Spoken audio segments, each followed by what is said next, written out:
Good morning. Good morning, everybody. Time for the coffee chat show.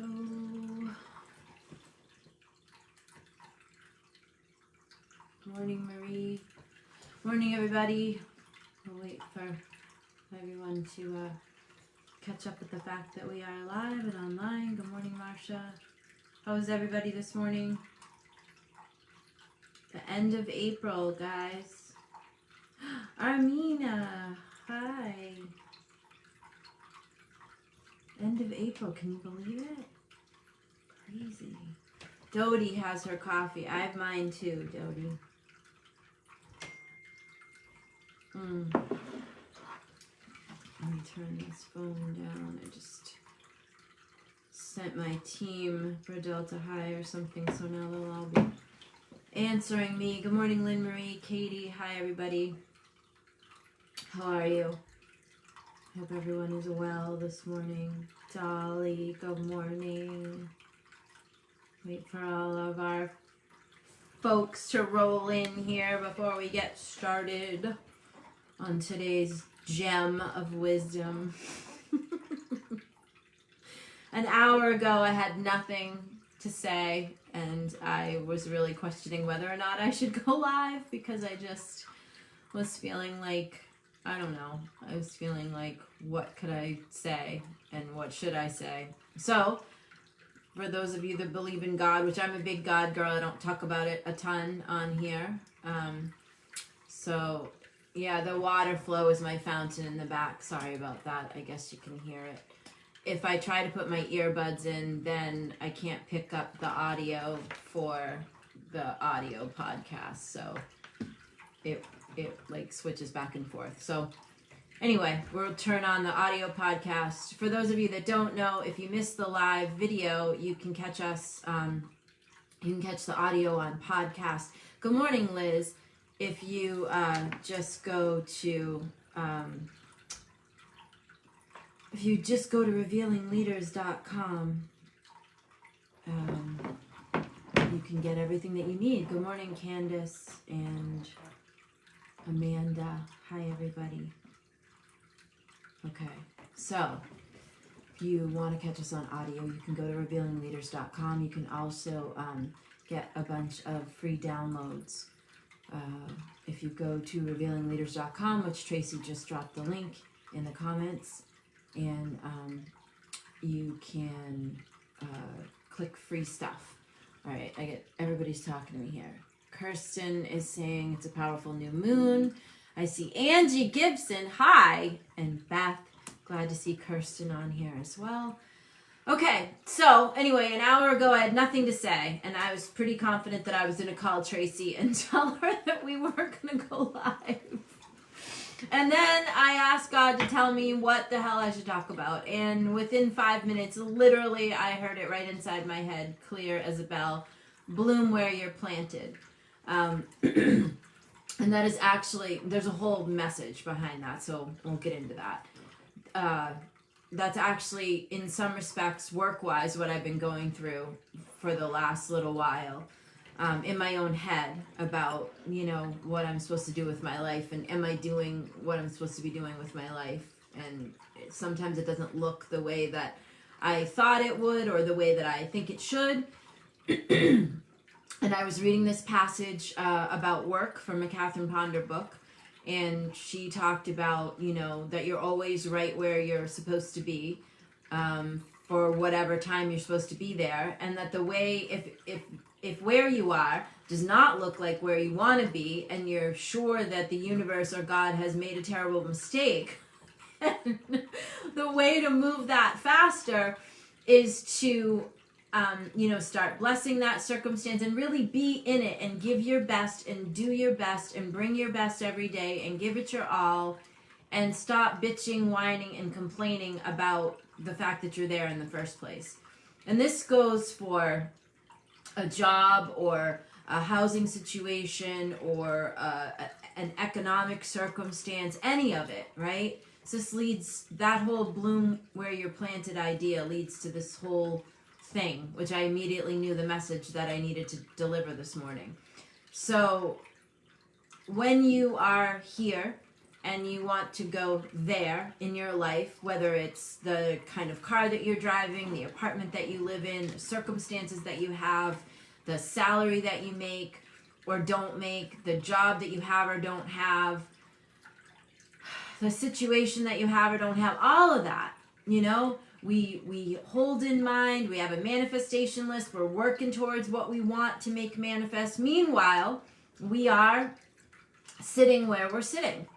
And I love to akin this to being stuck in a mud puddle, because just figure like a quick sandy type feeling mud mess. And somehow you have gotten yourself into the dead center of it, and it's pouring rain, and every time you try to get up, you fall back down and get filthier. And now you're bullshit because it's raining and you're in this mud puddle and you're pissed. And so just picture like you're swearing and you're aggravated and you keep trying to get up and you're like, I'm going to get out of here. And boom, you keep, okay? So you get that, right? And that's like how it is when you're frustrated with a circumstance or a particular person in your life that you can't seem to divest yourself of, or the fact that your checkbook reads a balance that you don't like over and over again. You see what I'm saying?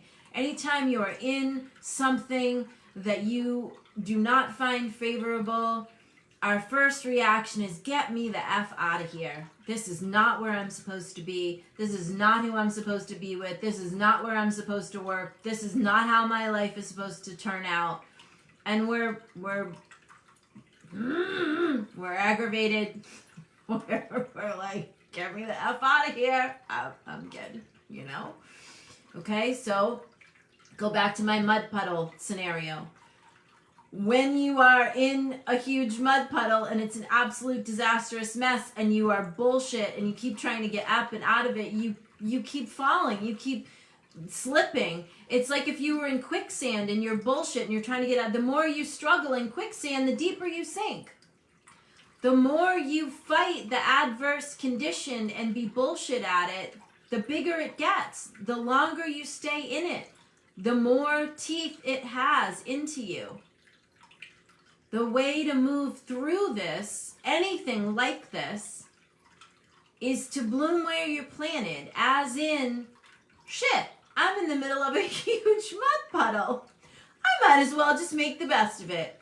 I'll make some mud pies. I'll roll around in there. I might as well just get as filthy as I can possibly be and just be enthusiastic about this shit, because this is where I am.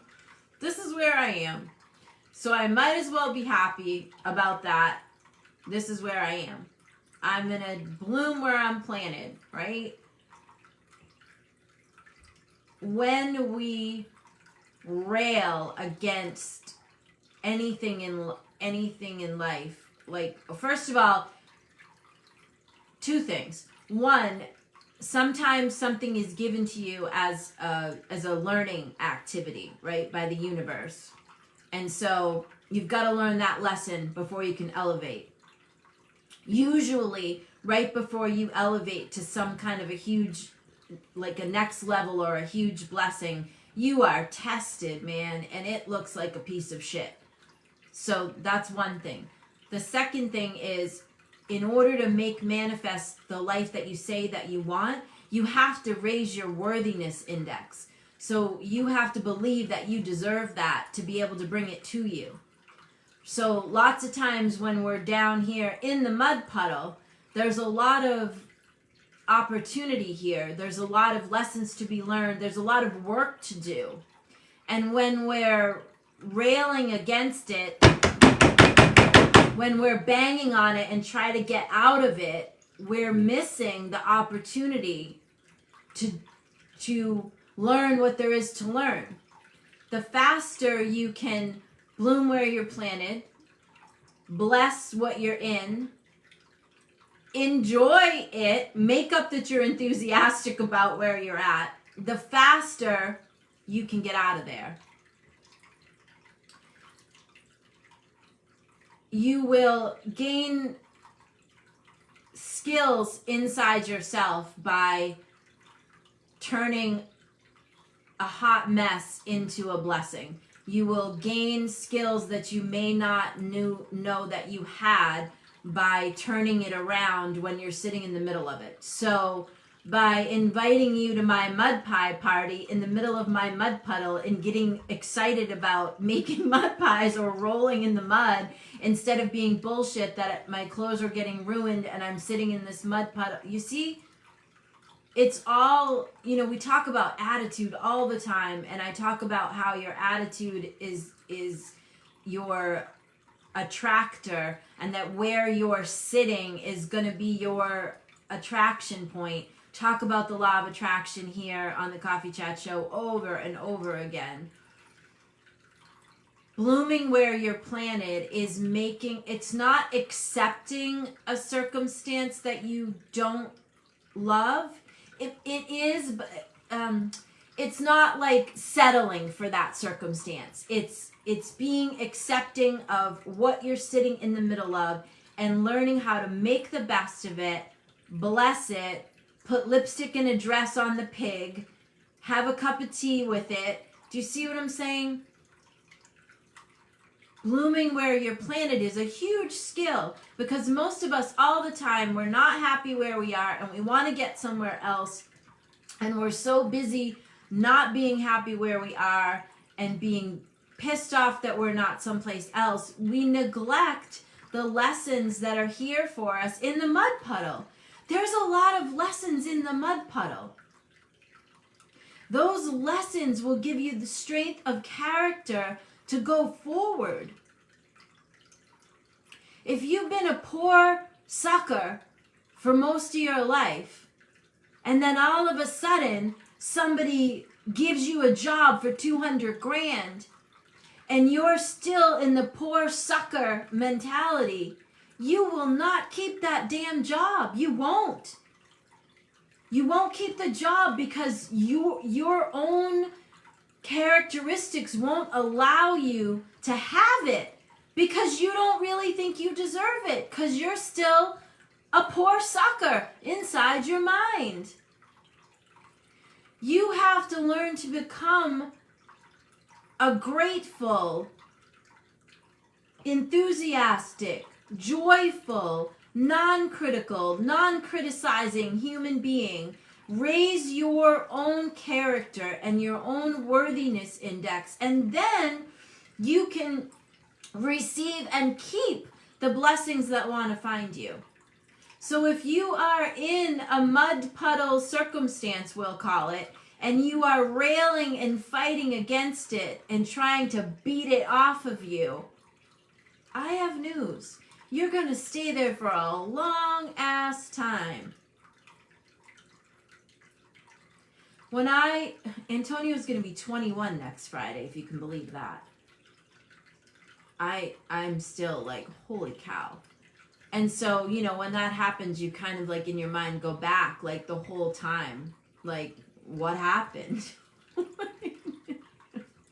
in all that time? And although I'm married now and have been since 2019, I was not, I was divorced and I was a single mom, as you guys know.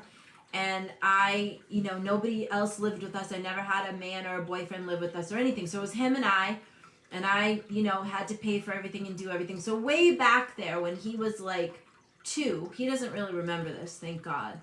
I was really poor. I was 2 years out of filing bankruptcy. I had nothing. We had furniture that somebody gave us that was this, it was this mint green leather sofa that my girlfriend had in her bonus room, and it was like chewed up by a dog. And that was the sofa that we had. And I lived in a house that belonged to a friend of mine, so the rent was reasonable, but the house was really in poor condition and needed a lot of work. And in the kitchen, the cabinets that were under the kitchen were made of pressboard, and there had been water damage. So when you went to open the cabinet, like under the kitchen sink, the whole section would come off in your hand. The whole cabinet piece, the drawer, everything, because it was all pressboard and it was water damaged. So you had to like, if you wanted to open the cabinet, you had to put one hand like this, and then you had to open the door of the cabinet with the other hand so the rest of the cabinet didn't come off, okay? And then in that kitchen, they had put like this commercial grade carpet. It was like everything in there was, remember the old like orange, rust orange from like the 70s? It was an orange and brown like commercial carpet. So, you know, the grade of it, it was like this, right? It wasn't plush. It was like a flat, but it was sticky. And this is so bad. No matter how many times I tried to clean whatever, God only knows what it was, but it was, your feet would stick to it. It was gross, so gross. So I went to like, at the time there was a, you know, a Walmart, no, it was a Kmart. And, you know, I got an 8 by, you know, whatever, an 8 by 12 or whatever, 8 by 10, 9 by 12 carpet. And I put it over the carpet in that kitchen. It was a very small kitchen. And I took a carpenter knife and I cut around the edges. So I made my own like custom fitting carpet, right? And the living room was like that shag orange carpet. It was, listen, there was a roof over our head. There was heat. There was water. There wasn't any rats. There was mice, but there was no rats. There was no bugs. My point is, all of that was the case. What I knew how to do, oh, now I'm going to cry. What I knew how to do was make the best out of it. I knew how to sew, and I had a sewing machine. And so I went to Kmart and I got, you know, the cotton like blankets that go, you know, that you would put on a queen bed or whatever. You know, like they're kind of thin, but you can't see through them, so they're opaque. So I got, you know, queen size ones of those, and I covered the sofa, and it took two. So I covered the sofa and I tucked them in. So I made it like a sofa cover. And then I got fabric, and I had, you know, pillows from before. And every year I would just get fabric and I would sew new pillow, you know, throw pillows for the sofa. I would sew new ones with fabric in my little sewing machine. And I made the best of it. I also got a bigger remnant carpet for the living room, you know, like a 9 by 12, and I saved enough money to get that. So, you know, when you walked in and the baby was playing, you didn't see how poor we were. You didn't notice because I made it nice. I made it vibrant, and I made it nice. And so you couldn't see, you know, you didn't know that I was in the middle of a shithole mud puddle because I made the best of it. And that is what it means to, you know, bloom where you're planted. Take care of what you've been given. Take care of it to the best of your ability. And, you know, make it as nice as you can. You know, we had the house was clean, you know, the bathrooms were this horrible powder blue bathroom with those tiny tiles. So bad.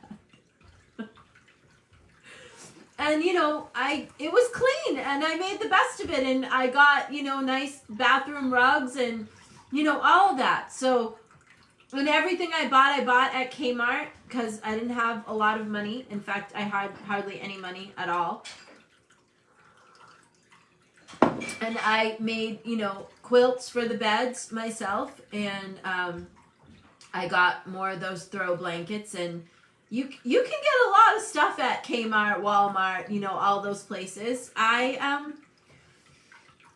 made it nice, you know. I made it nice, and I don't know that Antonio ever remembers, you know, any of I don't know if he remembers any of that. I think he always just remembers that, you know, we had what we needed. I had friends that gave me so many clothes for him, you know, and I washed them all and they were clean. And I used to sew quilt squares into pillows for somebody that was a quilt maker. And so I would get paid $9 for each one that I sold. So at night, I would go down to the basement and I would sew, you know, as many as I could. And that extra money was for, you know, doing things like buying the covers for the sofas and things like that. And, you know, we always had what we needed. And I had been practicing prosperity principles, you know, since I was 12. But I had never really taken it. I mean, I had learned it from Mom, and I had been studying and everything, and I knew all the stuff. And at this point, I had Antonio when I was 32. And so at that point, for me, that was where the rubber met the road. That's when I started practicing every day, no shit. I had affirmations I did, manifestation list, gratitude, all the tools that I talked to you guys about. At the point where he was born, I started practicing like my life depended on it. Because it wasn't just my life that depended on it, it was his too. And I came from such a dysfunctional fucking... I love those people, man, I really do, but like, my parents probably shouldn't have been parents. My mom was a great teacher, but not great when it came to like parenting skills, and my dad was not present. And if it wasn't for my grandparents, I probably wouldn't be sitting here. So I started practicing as if my life depended on it. And because it did. And then I had this baby and his life depended on it. And from that point forward, we only went up. We went slow in the beginning. And as I proved the tools that I teach you, as I proved that they work, and I just kept praying for God to show me and help me, and I sit now before you in a very different place, And I sit here because every day I did what I needed to do. Every day I made the best of that mud puddle. Every day I focused on blooming where I was planted and making the best out of it. And every day I took good care with the things that I had. You know, and I will say this. Everything that I have, I earned, and I see the difference between people that are just given and they don't have like that same respect for the capital that they have. Because when you come up from nothing and you earn it, you learn and you grow, and you're able to raise your receiving index and your worthiness, and your test becomes your testimony. And when I first moved here and bought this house, it'll be 7 years on May 21st that I have had. This is the first house I ever bought in my whole life. 7 years ago. And I remember rolling into the driveway when we were looking at houses, and this house was so beautiful and on like 2 acres of land, and I just thought, wow, this is a really nice house. Like, I don't think I can do this. I don't think I can afford this house. And, you know, someday I'll tell you guys the story of how it came to be. But this house was like it was a manifestation of all the work that I had done, and I still had to like get used to.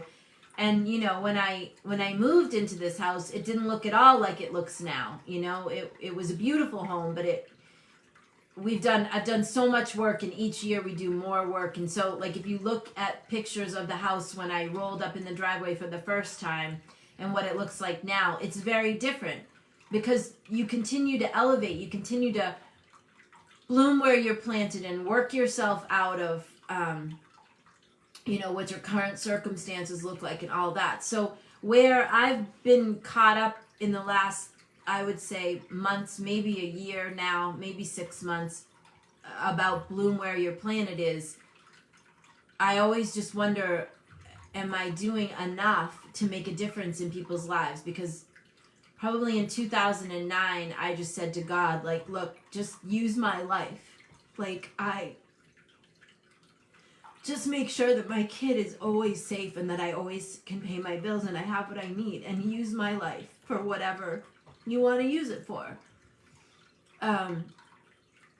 And so I have a job now where, well, I have my own company and I contract to the firm and to all these different things that I do. And I always, and I touch a group of people, right? And then I'm always just wondering and worried, like, is it enough? Am I doing enough? And I realize that this vehicle, you guys, this is where I get to pour out to a lot more people. But that's always a constant for me. Like the stuff that I do with business. Christopher Holt, oh my God, I haven't seen you in forever. I'm so glad to see you. Sorry guys, that's a follower of a long time of ours. I haven't seen him around on a live in a long time. I always just want to make sure, like, is it enough? And the work that I do, how I make my living, is all, business-oriented work. And it's leadership training and coaching and stuff like that. But it's also running and watching over businesses, corporations, all of that. And I just, sometimes I wonder, like, am I doing, is it enough? Is it enough? And I have a coach, a prayer practitioner, that helps keep me straight. I have a couple of people that help keep me straight. And they say, you don't know why God puts you where he puts you, and you're there for a reason, and you need to just lean into that, and you need to just be grateful for it. And I'm always grateful. Always, always, always. I have the privilege of working with amazing people. I'm just always worried, like, should I be doing more? Is there more to do? I always feel like, of course there's always more to do. But you know what I'm saying? I've been, and so that's where, when I read this thing about work in Catherine Ponder's book this week, it was like, oh, you need to just really lean into where you're at right now, because you don't know where it's going to lead you. That's the other thing about the being in the mud puddle, or not, being in a circumstance that you don't understand, or you don't know why you're there, or whatever, and it looks yucky. You don't know why you're there. You don't know where it's going to lead you. You don't know what skills you're going to acquire by being in it. And so if you just start blessing it and really being in it and really being grateful for all of what you can learn in there,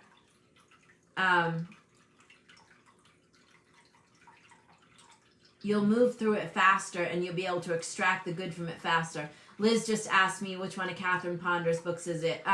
Liz, it's Catherine with a C, and it's The Dynamic Laws of Prosperity. Amazon has it. It's a fairly thick book, and it has the red writing on the cover, The Dynamic Laws of Prosperity, and it's the chapter about work. That is like, I want to say about a third through the book. I've read that book, I don't know, 4 times, and every time I reread it again, more things sink in. So I highly recommend, if you've never read anything of hers before, you could start with Open Your Mind to Prosperity. That's a really easy start. Do I have a copy of it here?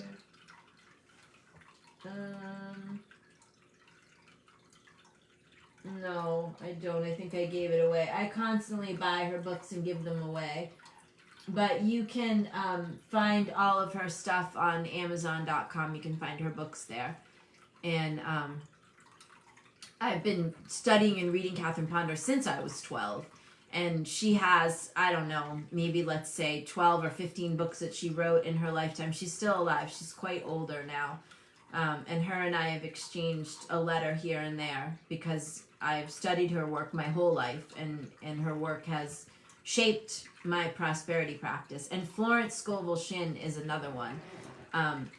I think I've recommended in our newsletter, I've recommended those books to you guys before as well. Florence Scovel Shinn was way back, like in the 1930s, 20s, and she has a book called, she has several books. The Game of Life and How to Play It is a really good one. If you've never studied like metaphysical prosperity principles before, Catherine Ponder's Open Your Mind to Prosperity is a really good one, and Florence Scovel Shinn, The Game of Life and How to Play It is a good one. Also, Florence Scovel Shinn, The Magic of Intuition, and Louise Hay at Hay House published that one. So anyway, and Amazon has them all.